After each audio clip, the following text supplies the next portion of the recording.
No sabéis el placer que es ir al teatro y contemplar una función como Los Pálidos, en la que no sobra ni una línea de diálogo, en la que los actores están todos en estado de gracia. Bueno, la verdad es que son todos muy buenos, pero independientemente, cuando se disfruta de un gran espectáculo y de una gran función.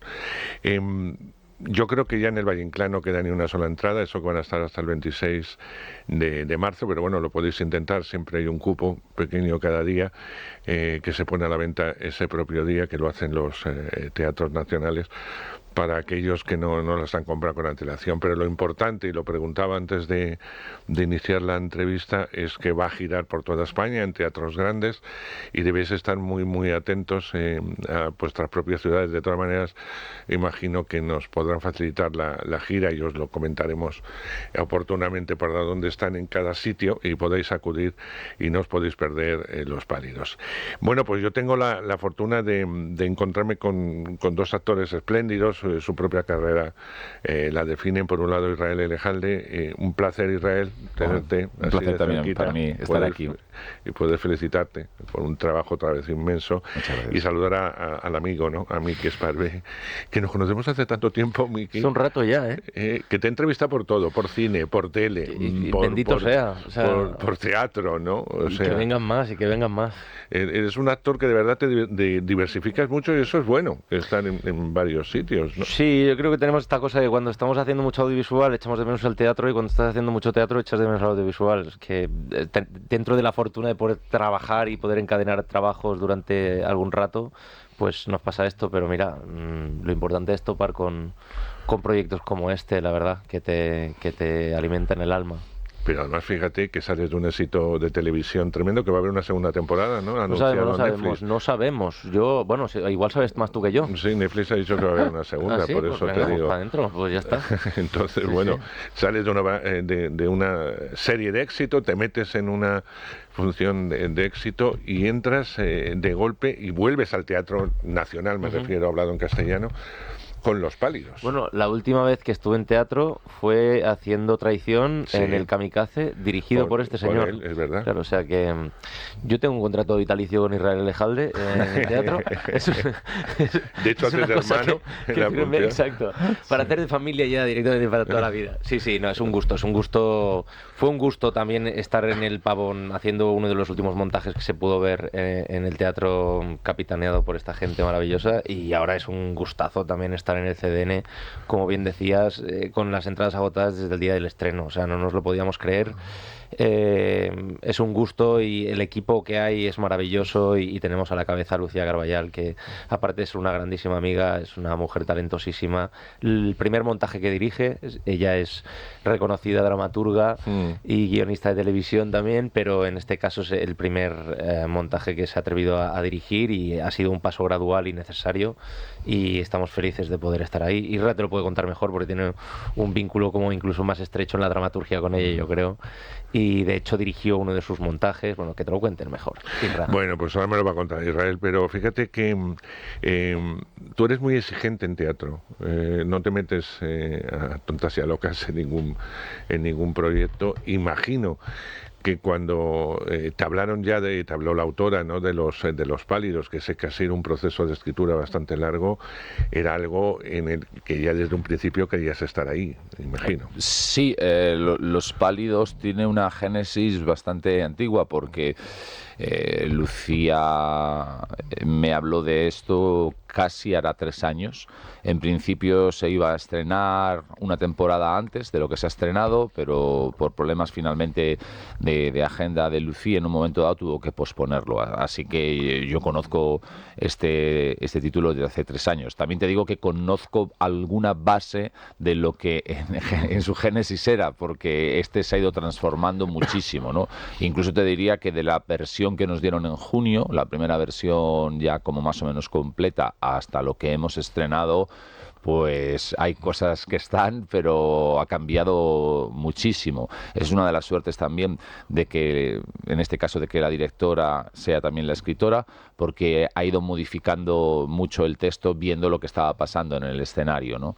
Creo que también ella se ha apoyado mucho en las peculiaridades de cada uno de los actores y actrices que conformamos el elenco, para ir viendo cómo eso iba respirando y qué necesidades tenían esos personajes o esas personas, que somos nosotros, para poder tener una voz propia, y eso se ha ido transformando. La verdad es que sí, me siento muy afortunado. En los últimos años de mi carrera, básicamente, no sé si he sido exigente o no.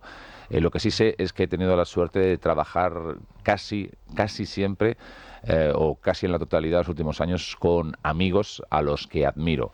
El teatro es un lugar bastante duro, tienes que estar allí todos los días, hay una relación personal y con tu intimidad diferente a la que hay en cine, donde las cosas van pasando y se van quitando, o en el audiovisual en general, digo, ¿no? Tú vas haciendo una escena y ya nunca más la vuelves a hacer, pues vas a tocar otra cosa, te vas a tu casa. El teatro requiere de un tipo de relación muy especial, y creo que formar familias y poder trabajar con gente a la que admiras y a la que quieres te facilita mucho poder afrontar todas las tardes, estar haciendo lo mismo con las mismas personas, ¿no? Creo que es fundamental para no repetirse, y también para sentirte de alguna forma en un estado de seguridad, porque el escenario es un lugar bastante peligroso. Fíjate, sí, danger, ¿no? Nunca mejor dicho, que lo apuntabas. Esta mujer ha trabajado en televisión y se nota mucho. Vamos a situar un poco al oyente de qué va la función. Toda la función se desarrolla en una habitación de escritores, de series, de televisión. Acaban de finalizar una serie que pretendía unos valores feministas, etcétera, y que al final da un giro en el último capítulo, que no vamos a desvelar cuál es ese giro, pero se inicia, en el cual esta serie se vuelve en contra de los propios creadores y casi es un fracaso, pero hay que hacer una segunda temporada. Y aquí viene todo lo que es el nudo y todo el desarrollo. Y aquí salen también todas las miserias y todas las verdades y todo lo que a cualquier ser humano, independientemente de que seas guionista o no, de una serie de éxito, le puede ocurrir en cualquier momento. Porque aquí entra la veteranía, aquí entra la falta de escrúpulos, aquí entran los valores, aquí entra la propia verdad y los propios sentimientos y emociones, que a veces hay que ocultarlos, porque es más, si los sacas no es bueno. E incluso la edad.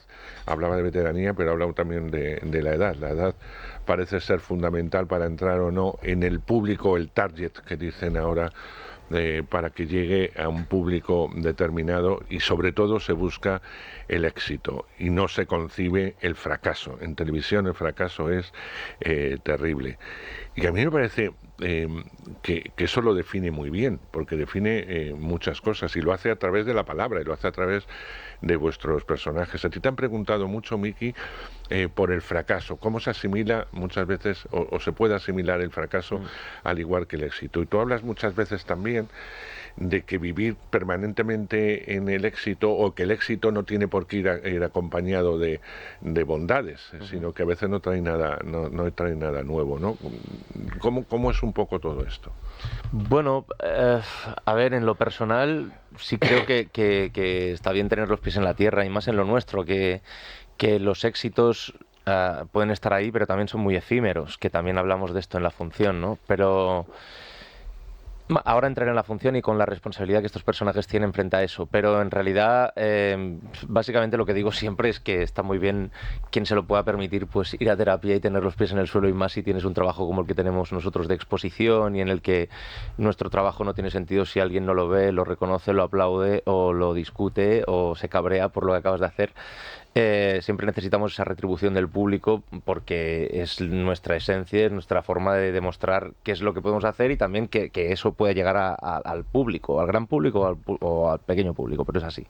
Y luego, de cara a la responsabilidad de estos personajes en escena, creo que esos términos de éxito o fracaso van muy ligados al tipo de sociedad y de industria que se está convirtiendo el audiovisual, en este caso, y ya hablaremos de la responsabilidad que tienen frente a lanzar según qué tipo de mensajes, pero sí es verdad que inevitablemente ellos han vivido encadenando éxitos de alguna manera. Entonces es la primera vez que se sitúan en una situación muy, muy, muy delicada. Y frente a eso, habla mucho Lucía a veces sobre que el audiovisual a veces todavía es un espacio en el que lo efímero de lo nuestro se sostiene durante un rato. Es decir, que en esta sociedad en la que vivimos, en la que son tan importantes las redes, en la que estamos leyendo titulares y a veces ni siquiera llegando a la noticia, en la que creamos una opinión en torno a eso, etcétera, etcétera, y todo pasa tan rápido, el hecho de mantenernos en una serie, ¿no?, unos días, de hecho mi personaje lo dice, ¿no?, unas semanas, hace que todavía sea un espacio en el que obviamente esa responsabilidad se incrementa, porque tienes un rato en la que puedes lanzar un mensaje o varios mensajes y inevitablemente esa responsabilidad se nota. Tú que has visto la función, se nota que esa gente han cruzado una línea y es muy importante intentar recular, intentar redimirse. Ahí está el problema. Y también lo que decía Irra hace un rato de la idea del relevo, o comentabas tú con las diferentes edades y demás. Creo que se explica muy bien en el texto, y más que explicarse muy bien y haber un punto de vista, porque lo hay, pero me gustan mucho las preguntas que genera este texto, porque creo que no es un panfleto en ningún momento y trata de exponer desde todas las perspectivas el personaje de Irra, que son este personaje con unos 50 que ha crecido en esta industria desde hace muchísimos años y sabe perfectamente lo que ha tenido que hacer para que le fuera bien, hasta mi personaje que tiene 10 años menos y trabaja con una frustración a raíz de algo también a nivel profesional y familiar que le pasó, el personaje de Manuela Paso, que es como la que ha trabajado codo con el personaje de Jacobo y que de pronto se ve relegada ahora a ocupar otra posición y a reinventarse de alguna manera, y sobre todo el personaje de Natalia, que aparece como una tipa 20 años más joven con perspectiva de género y que también tiene ese encargo. No sé, es todo, hay muchos ingredientes en esta función, sí, la verdad. Yo cuando ves desde un principio tu personaje volcado en la propia frustración, volcado en que piensa que está en la verdad, que lo que se ha escrito puede suceder, en la llamada vida real, en la que nadie le empieza a entender, en la que todo el mundo le cuestiona, en la que tú haces referencia a los pisos superiores, ¿no?, continuamente el personaje, en los que a veces quitan todo el valor a esa escritura, a esos meses, a esas conversaciones que tiene que haber entre todas, y en medio de todo eso también surge la posición muy especial de tu hija, que también tiene un papel específico dentro del llamado sistema emocional, porque también esto le produce muchísima inquietud y da la sensación de que no tiene tiempo para nada, y sobre todo no tiene tiempo para pensar, y cuando piensa no sabe hacia dónde ir, y lo que le ofrecen tampoco le entusiasma. Es un personaje desde un principio, cuando vemos el fracaso de la serie, totalmente insatisfecho, que va pasando por auténticos toboganes emocionales, ¿no? Y eso es lo que a mí me parece un trabajo excepcional, Israel, porque el espectador tiene que notarlo, sin grandes estridencias. Sí, bueno, hablaba mucho con Lucía. A mí me gusta mucho Shakespeare, es una de mis pasiones, y creo que hay algo en Jacobo muy shakespeariano. Finalmente es un rey destronado, es un rey que sabe que ya le queda poco, ¿no? Siente que el pueblo ya no le escucha y que probablemente se está buscando un sucesor, ¿no? Esto en el mundo artístico siempre ha ocurrido y siempre ocurrirá. Es cierto que en las últimas décadas, con la aparición de este consumo de televisión, se está acelerando cada vez más, ¿no? Y entonces realmente notas cómo eres la novedad, y finalmente después de 3, 4 series o de 5 años estando arriba, eres el rey al que hay que destronar, y casi se te acusa que has sido incapaz de asimilar los cambios, porque los cambios cada vez también es verdad que son más rápidos, ¿no? La tele también es verdad que se mueve muchísimo en una inmediatez, ¿no? Bueno, el cine es, finalmente puedes hacer una especie de cine de autor, puedes dedicarte a una minoría más grande, o incluso puedes decir, bueno, quizás ser entendido dentro de unos años, ¿no? O hay nichos de público. Mira, bueno, pues eso, ahí está Albert Serra, dice, yo trabajo para otro público, hago otras cosas y tiene ahí su hueco, pero la tele finalmente es un producto y hay muy poca gente que pueda hacer tele de autor, porque no existe casi el concepto, digamos que Dave Simons, algunas sí, pero muy poco, en España poco. Así que finalmente él siente que la tele ha cambiado y que de alguna forma tiene que salvarse, y esa es su primera derrota, y él lo sabe, que es hacer un producto como Hijas del Voleibol, con el que realmente, y se lo reprocha Max varias veces, no tiene corazón en él, ¿no? Es decir, lo hace simplemente porque cree que es la manera de salvarse, porque cree que tiene que, de alguna manera, de hablar de temas impostados, donde él no siente que esté su alma, pero siente que es lo que pide el público y lo que le piden los jefes, y por lo tanto tiene que hacerlo, y finalmente, en una especie de error trágico, también, cuando decide poner el corazón, que es en ese último giro, cuando decide hablar de algo que realmente le toca, de algo que realmente está ahí en lo que le está pasando a él, que tiene que ver con eso que dice él de dejar de combatir, ¿no? de dejar de buscar ese triunfo, que al fin y al cabo está hablando de su personaje protagonista, pero está hablando de él mismo, pues ocurre el gran fracaso, ¿no? Y entonces ahí se ve obligado a traer a su sucesor, ¿sabes? Que va a ser la que le va a arrastrar.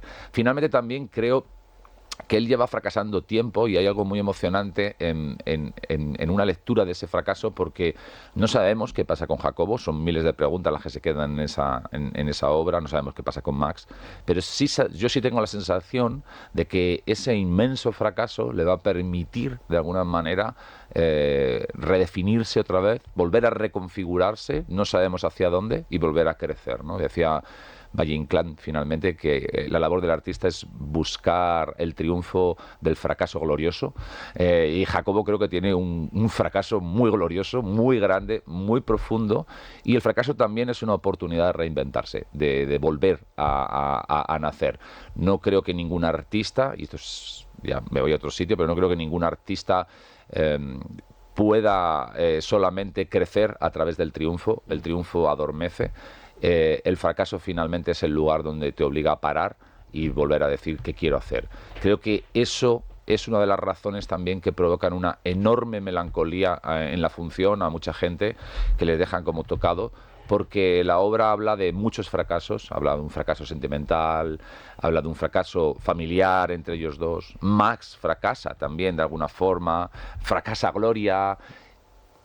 Intuimos que fracasará María. Sí. Fracasan todos. Y Alba, por ejemplo, que es la niña que supuestamente sería la esperanza, tiene un monólogo absolutamente lleno de melancolía y de mucho dolor, diciendo al final que sí, que ni siquiera ella puede hacer speak and word porque ella siente que no le ha pasado nada, y ahí también siente que hay un gran fracaso, ¿no? Bueno, la vida son triunfos, pero la vida también son esos fracasos, y sobre todo la vida artística está rodeada de ellos, y es una forma de volver a nacer. Tú fíjate que los puntos suspensivos que deja la función, como apuntabas tú, Israel, yo con tu personaje no sé muy bien qué pasaría. Yo sé que del fracaso del personaje de Mickey y el encuentro emocional que le produce con su compañera de trabajo y las ganas de seguir adelante, y la visión que tiene del trabajo, que es distinta a la tuya, sí veo que hay una esperanza en ese personaje. Yo sí lo veo, cosa que no veo en el Israel, que sí, evidentemente podrá seguir trabajando porque es un todoterreno y tragará con los jefes y con las directrices que le manden, porque necesita un fracaso, otra cosa, porque tiene que vivir económicamente de ello. Pero sin embargo, creo que tu salida ya de la función yo creo que tiene algo más de motivo, que tiene algo más de visibilidad, de cambio real, ¿no? También es verdad que la situación profesional es distinta, quiero decir, y por edad también, quiero decir que creo que Max puede tener una reentrada en el sector de una forma más accesible, que no tanto desde la posición de Jacobo, entre otras cosas porque Jacobo no deja de ser la cara visible de un proyecto o de varios proyectos, y si vuelve tendrá que ser en esa posición. Yo de alguna manera siempre he trabajado a la sombra de la figura de mi hermano, y en la única vez que intenté capitanear mi propio proyecto no me salió bien. Puede que ahora intente, y de hecho es un poco donde hemos hablado algunas veces de probablemente dónde iría a parar este personaje, porque sin embargo, por mucho que tenga esa conexión con el personaje de María que decías, etcétera, etcétera, él no decide quedarse en el equipo de María, él decide marcharse. Eso también da pistas. Yo creo que sinceramente, Max, no sé, siempre he pensado que igual después de esto estaría un rato paradito, ¿no? Lo haría bajar todo, seguiría con su terapia, descubriría exactamente qué es lo que quiere hacer, hacia dónde se quiere encaminar, y entonces decidiría dar el primer paso. Pero sé que sería más fácil para él por una cuestión de edad, insisto, que no tanto en el personaje de Jacobo, que podría hacerlo, pero me encantaría, por ejemplo, a mí, yo estoy de acuerdo contigo, yo creo que Jacobo se va y al cabo de 2 años reaparece con algo, y me encantaría ver eso. O sea, Sí. me encantaría ver eso. O sea, ¿desde dónde? ¿Qué le ha pasado, no? Sí, yo lo he pensado a veces, digo, o quizás se dedica a escribir novela. O igual claro, sí. por ejemplo, ¿no? Sí. Dice, dejo el género durante un tiempo y me dedico en casa con los ahorros y escribo una novela, ¿no? ¿Por qué no? La ficción también tiene muchas caras y quizás eso es el momento de decir, yo en esta tele de hoy en día no tengo nada que hacer, claro, y hay otras formas de contar ficción, ¿sabes? También, entonces, bueno, a mí también me interesa mucho todo lo que le pasa a Max, ¿no? Porque yo, por ejemplo, siempre imagino, hay un tema en el personaje de Max muy bueno, que es tiene que ver con eso que estamos hablando también del triunfo, ¿no? Max trabaja como subalterno, diríamos, pero es un guionista que le va bien, pero él siente la necesidad y siente como un fracaso brutal no ser primera figura, ¿no? Y eso lo siente como una obligación, la obligación de tener que ser primera figura. En la función no queda claro, porque no queda claro si él tiene esos valores y es que está sometido por el carácter de Jacobo, o es que quizás no los tiene. Jacobo sí le acusa de eso en un momento dado y le viene a decir, es que a lo mejor tú no tienes por qué serlo, o sea, eres un buen escritor, pero no eres una persona que sepa escribir sola. Y lo que me interesa no es tanto si eso es verdad o no, sino ese tema, ¿no? Es decir, que hay también una parte de la sociedad, y por ejemplo eso se refleja mucho en nuestra industria, que es que si no eres protagonista no eres nada, ¿no? Y dices, bueno, no necesariamente, ¿no? O sea, por ejemplo, volvemos a los términos del éxito. O sea, claro, que se reclama el éxito permanente. Si no tienes éxito, no interesas. Chao, a otra cosa, ¿no? Esta cosa efímera de si esto es la hostia, me lo quedo. Si no, fuera, ¿no? Y claro, es fuerte, sí. Pero yo, por ejemplo, cuando hablabas tú hablabais de lo que podría ser Jacobo con el tiempo, yo creo que Jacobo, como yo lo veo, porque yo creo que cada espectador lo verá, y te hablo como espectador, tiene un ego importante, un ego muy importante. Ese ego no le va a dejar tirar la toalla así porque sí, menos por un fracaso y menos porque unos deciden que esa historia no le conduce a nada y porque le impongan una serie de condiciones de nuevos guionistas, nuevas imágenes, tal, de algo que supuestamente, entre comillas, se entienden más que él, porque no lo admite fácilmente, no admite demasiados consejos en su vida y mucho menos imposiciones. Por lo tanto, yo creo que el personaje tiene una salida súper abierta. No se sabe muy bien hacia dónde puede ir, hasta dónde puede tragar y hasta dónde puede decir basta. Sí, o sea, te contradigo un poco. O sea, es cierto esto, evidentemente, a mí las acusaciones de vanidad o de ego en una profesión como la nuestra, que sí, todo lo tenemos, pero evidentemente todos los que nos dedicamos a esto lo necesitamos, porque es la única manera de poder sentir que tú tienes la capacidad de contar algo que le puede interesar a los demás. Eso ya en sí mismo es una vanidad. Es decir, es salir al escenario y sentir que tú tienes derecho a poder mantener calladas a esas personas durante 1 hora y media, es una vanidad. Sin esa vanidad no puedes salir al escenario. Dicho esto, sí que te diré que Jacobo, y eso creo que está bastante bien contado por Lucía, está en un descenso muy grande y hay un cambio. No sabemos, porque la obra acaba ahí, dónde va el cambio, pero bueno, te citaré, por ejemplo, Max en un momento dado le dice claramente, siéntate, cállate, escucha por una vez, y él obedece. Probablemente por primera vez, y Max le somete a un 3er grado de recuerdos y flashback, donde él prácticamente no llega a responder absolutamente. O sea, ahí se intuye que algo ha cambiado. No creo que tenga que ver con su vanidad, pero sí que tiene que ver con que el mundo ha cambiado y él de pronto empieza a sentir que tiene que situarse en otro lugar, ¿no? O o a lo mejor no en otro lugar, simplemente que ese lugar se ha acabado. Y después le vuelve a pasar con María, o sea, con María finalmente él hace una claudicación y hace, para un hombre además de esas características, hace una confesión que lleva guardada durante 3 años, una confesión, diríamos, amorosa, muy, muy interna, muy introspectiva, que para una persona de esas características se intuye que se está produciendo un cambio.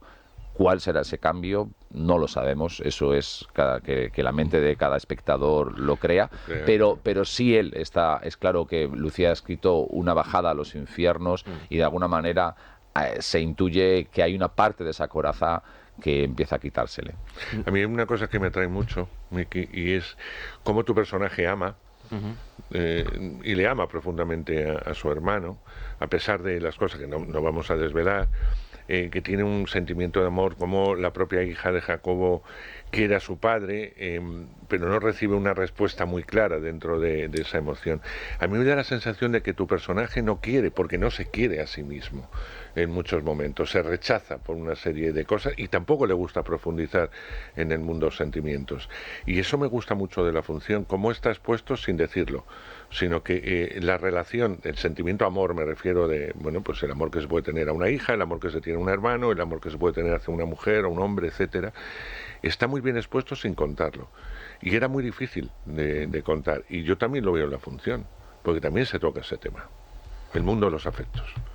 Sí, yo sí creo que, mira, yo sí creo que en el inicio de la función, precisamente lo que le pasa a Jacobo en parte, bajo mi punto de vista, yo que soy su hermano, no, pero que ahí está, yo sí que creo que se quiere.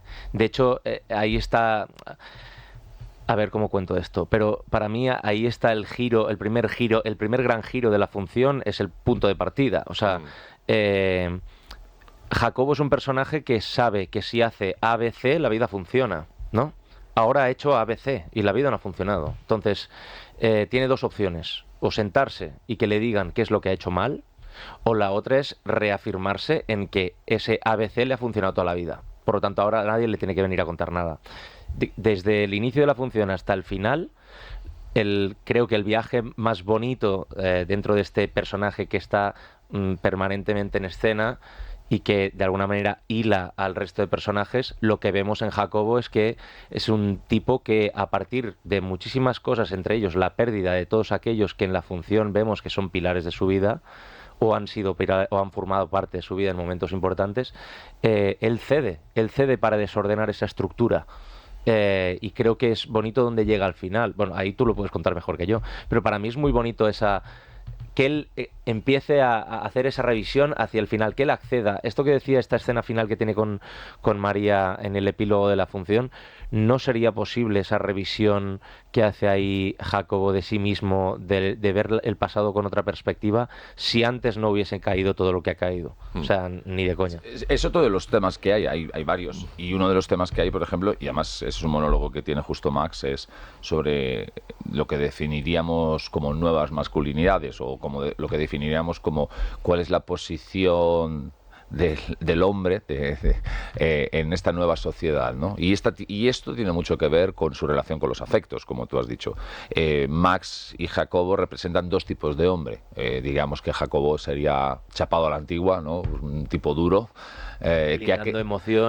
Blinda emociones, que ha creado una manada de alguna forma, porque yo creo que Jacobo es buen tipo, a su manera, con muchos errores, pero es un tipo que ha creado una manada, ha metido a su hermano y lo protege, se cuenta que ha protegido a Gloria, ha acogido de alguna manera a María y después la tiene en su recuerdo y es la primera persona a la que llama cuando la necesita. Puede llamar a otra, pero decide también ser a María porque hay algo de una especie de deuda que él siente que tiene. Creo que tiene una buena relación con su hija, pero es verdad, y se dice en varios momentos, que él no tiene una relación con los afectos, con la expresión de esos afectos. Es un hombre que juega hacia adentro.